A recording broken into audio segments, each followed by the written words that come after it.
বড় বড় শপিং মলে সব জিনিসে যে ভালো হয় এমনটা না। কারণটা এই ভিডিও দেখলে বুঝতে পারবেন যে আমরা কি জিনিস নিয়ে এসে ঠকে গেছি। 325 টাকার জিনিস এখানে নিয়ে আসা হয়েছে 341 টাকা দিয়ে।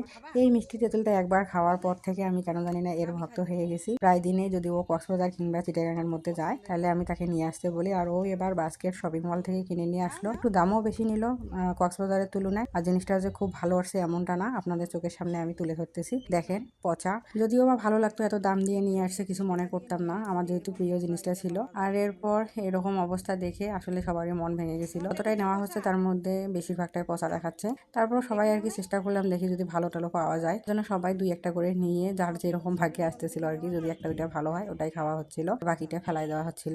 মামুনি জানি না কিরকম পাইছে, ও নিয়ে মুখে ঢুকাচ্ছে। পরে ওটাও আমি নিয়ে দেখলাম যে আসলে কিরকম।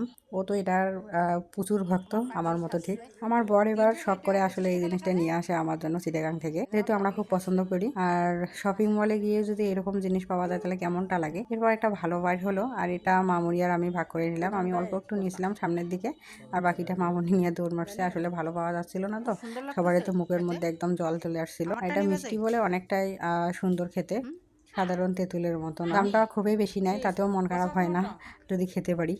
আসলে মামুনি তো বুঝতেছে না যেগুলো পচা বাইর হচ্ছে অনেকটাই, ও আনন্দে খেতে আছে। আর আমার এই জন্য একটু মন খারাপ ছিল, তারপরেও কিছুটা পাইছি তো খেতে, এটাই আর কি। আর এদিকে আর একটা পচা বার হয়ে গেছে। তুমি যে আমারটা নিয়ে দৌড় মারছো, দাও, দিবা না?